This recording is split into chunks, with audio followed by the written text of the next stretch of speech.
Mga kabunyog, ang laking problema nito ni Pangilinan, si MVP, si Manny V. Pangilinan. Ha? Napasubo siya sa pagbili kay Libeste. Ha? Mga kabunyog, mga kababayan, bakit? Iimbestigahan ng ombudsman. Ha? Iimbestigahan ng ombudsman yung nangyaring bentahan at kapag ano yan, kapag ang findings ng ombudsman dyan ay maraming mga irregularidad sa nangyaring bentahan, anong gagawin dyan ni Manny Pangilinan? Parang hindi siya na-advise ng maayos ng kanyang mga abogado eh. Ha? Mga kabunyog? Parang hindi na-advise ng maayos itong si Pangilinan ng kanyang mga abogado. Unang-una kasi, ganito kasi ang simpleng ano niyan, sa mga hindi nakasubaybay nito. Itong si Leandro Libeste, anak ito ni Loren Legarda. Nung hindi pa ito pumapasok sa politika, nagtayo ng yung ano, yung negosyo sa solar. Solar business, solar business. Ang problema kasi ng solar business, kailangan niya ng franchise niyan. Kasi magsusupply ng kuryente galing sa solar power sa mga liblib na lugar ng bansa. So kailangan mo ng franchise. Ngayon, siyempre, malakas yung kanyang ina noon dahil senadora. Malakas kay Duterte noon. Inaprubahan ni Duterte 2019. Nagpasa ang Kongreso ng batas. Republic Act, ano ba yun? 11357? Republic Act 11357, binibigyan ng franchise yung solar ng bayan ni Leandro Libeste para i-develop yung mga enerhiya ng iba't ng malalayong lugar. Ngayon, hindi naman nangyari. So ngayon, anong nangyari, mga kabunyog? Hindi naman nakapaggawa. Hindi naman nasunod yung magpuproduce ng kuryente galing sa solar power sa malawak na lugar ng Pilipinas, yung mga far-flung areas. Hindi naman nasunod eh. Pero, nagkaroon ng bintahan. Binili ng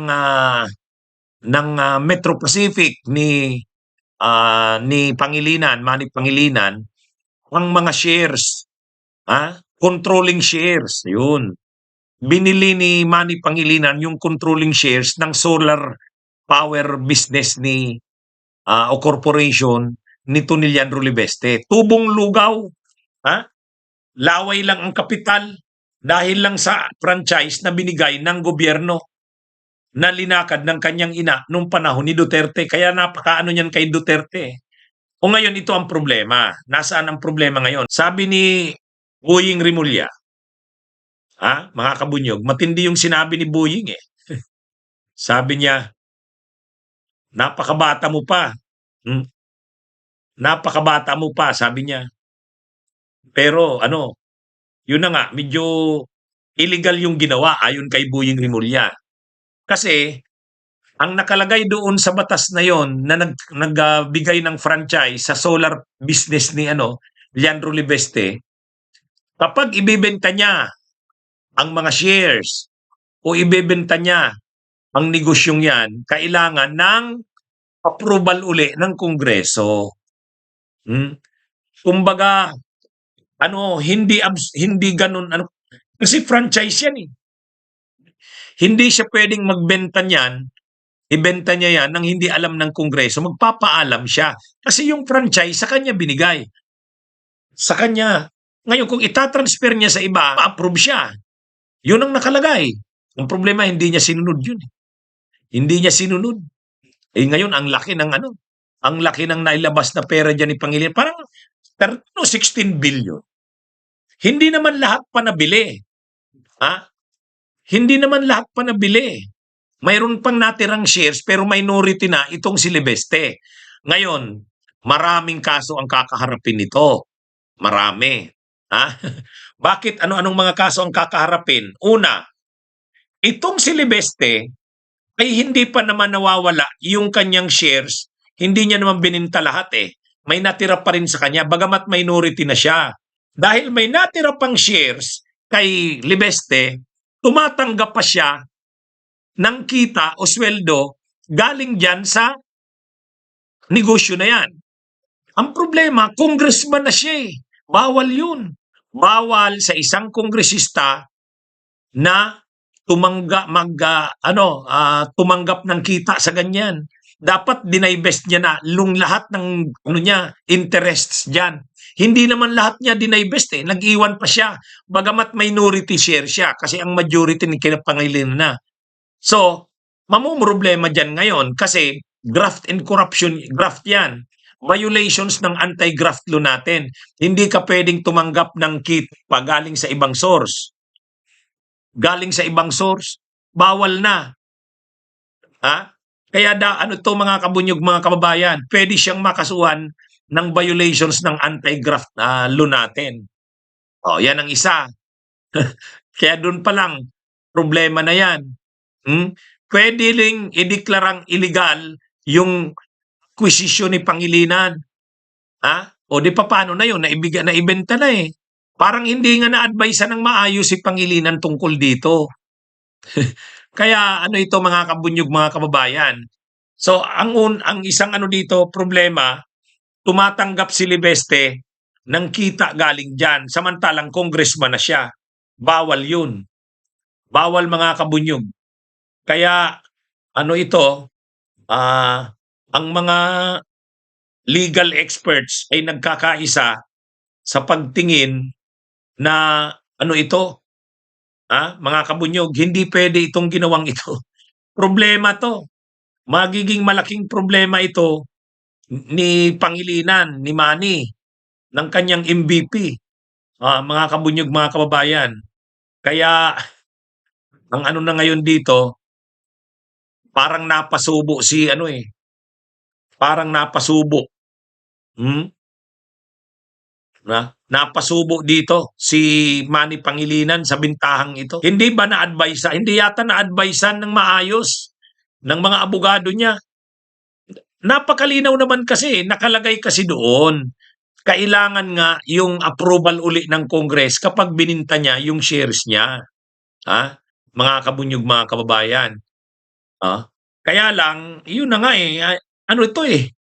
Ang problema, nabenta na. Hindi naman milyon ang pinag-uusapan. Billions.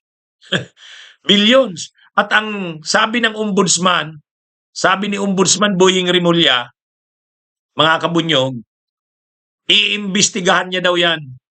Ang sama nga nung sinabi ni Boying Rimulya kay grabe yung sinabi ni Boying Rimulya, ni Ombudsman, kay Libeste. Sabi niya, parang ganito napakabata mo pa, tapos gagamitin mo yung franchise na yan, na binigay sa'yo ng gobyerno, gagamitin mo, hindi ka na ba nahiya niyan? Hindi, ganun talaga yung pagkakasabi. Hindi ka ba nahiya sa ginawa mo? Matindi yun. Ikaw ba naman, sabihan ba naman ni Ombudsman Boying na hindi daw ba nahiya si Libeste sa ganun? Parang ganito so young, so corrupt. Kaya lang, nakalusot kasi yung franchise na yan. Parang ganito mga kabunyog, mga kababayan. Binigyan si Libeste ng franchise ng gobyerno dahil linakad ng ina niya, si Senadora Loren Legarda. Pinirmahan ni Duterte noong 2019. Pinasa yung batas, naging batas yun, Republic Act 11357. Dapat sana dinevelop niya yung kanayunan, yung solar power, nag-supply ng kuryente. Hindi naman nagawa. Nung hindi niya nagawa, bininta ngayon kay Pangilinan. Si Pangilinan naman, kumbaga, ang binili niya dyan actually yung franchise. Ang binili niya dyan yung franchise Kaysa naman lalakaran niya yung franchise na yan, malaki rin gastos niya. So binili ni Pangilinan yung majority o controlling shares nung korporasyon sa solar power ni Libeste. May natira pa rin kay Libeste pero kunti na lang. Ngayon, ibig sabihin, sa ginawa na yun na pagbili, para kumbaga kapital ni Libeste, laway. Ginamit mo yung franchise na binigay sa'yo ng gobyerno, tumubo ka ng sobrang laki. Yun. Kaya sabi ni Boying Rimulya, hindi ka ba nahiya sa ginawa mong yan? Hindi mga kabunyog. Ganun talaga yung pagkasabi ni Ombudsman Boying. Bata ka pa. Ginamit mo yung franchise, pinagkapirahan mo. Hindi ka ba nahiya niyan? Hindi sa Pilipino yung ginawa mo na yan. Kaya sabi ni Ombudsman Boying, iimbestigahan natin yan. Iimbestigahan natin. O yun na nga ang mga posibleng violations diyan. Yun na yung mga posibleng violations diyan. Una, hindi pa naman nawawala yung shares ni ano diyan, nito ni Libeste. Tumatanggap pa siya ng sweldo galing diyan. Bawal yun. Pwedeng i-invalidate yung bentahan. Pwedeng i-invalidate yun kasi yung requirement ng batas hindi nasunod eh. Dapat sana na-advise ng mga lawyers niya itong si Manny Pangilinan. Boss, wag nating bilhin ito. Kailangan ng franchise ng gobyerno eh. Ay kailangan ng ano, approval ng Congress nakalagay dito eh. Ha? Kaya ano ito mga kabunyog? Kaya tingnan niyo ang ngiti ni ano ni Leandro Lebeste. Ha? Oh. Kaya ano yan mga kabunyog, mga kababayan. Yan yung pinagmamalaki ng mga DDS na sabi nila, si Congressman Leandro Lebeste, genius yan. Matalino yan. Matalino sa punto nung parang nagulangan si Manny Pangilinan eh. Pero sa totoo lang, hindi naman ka-geniusan yun eh. Ginamit niya yung koneksyon ng mother niya kasi senadora. Dahil sa koneksyon ng mother niya nung panahon ni Duterte, nakalusot sa Kamara at sa Senado yung franchise ng kanyang solar power business. Pinirmahan ni Duterte. Oh, nang pinirmahan ni Duterte, dapat sana ginawa niya na yung terms doon sa sa franchise niya. Hindi niya naman ginawa. 2% lang yata yung na-develop eh. Kaya lang, nagka-interest si Pangilinan kasi may franchise na eh. Binili ni Pangilinan. Parang 13 billion yata. 13 billion o 16 billion. Oh, di ang laki na ng pera nun. Billion. Bilyonaryo ka. Kaya nga pinagmamalakihan ng mga DDS si Leandro Libeste na ano eh, the youngest billionaire na ano na kumbaga genius nga, naisip niya 'yon. Ha? Anong ka-geniusan doon? Ginamit mo yung batas na ng gobyerno ng ano, yung yung ano franchise ng ano na binigay ng gobyerno, ginamit mo. Ito namang si Pangilinan, siyempre mahirap maglakad ng franchise. Ang dami mong aarigluhin ng mga kongresista at senador. Kung si Pangilinan kasi ang lalakad ng franchise ng solar power, ay marami siyang gagastusin dyan. Ha? Marami siyang gagastusin dyan. Para kung siya ang maglalakad ng franchise, ay ito may franchise na. Ang nakapamahal doon yung franchise. O dito naman si Libeste naman, ginamit naman na ano yon, leverage para makapresyo ng mahal kay Pangilinan. Oh. Kaya kumbaga, kung si Libeste hindi nahirapan kasi yung mother niya yung lumakad, ma-impluwensya eh. Oh. Na-approvean kaagad yung franchise, Duterte. Pero kung ang lumakad niyan si Pangilinan, mahirapan. Kaya binili ni Pangilinan yun. Ha? Binili ni Pangilinan. Ang problema ngayon, pag na-invalidate yung sale, paano pag sinabi ng ombudsman ang findings ay invalid yung sale? Ha? Pwede bang makialam ang gobyerno doon? Yes! Kasi nakalagay doon sa Republic Act eh. May provision doon na kung ibebenta, dapat may approval uli ng Congress. Privilege lang naman ang franchise eh.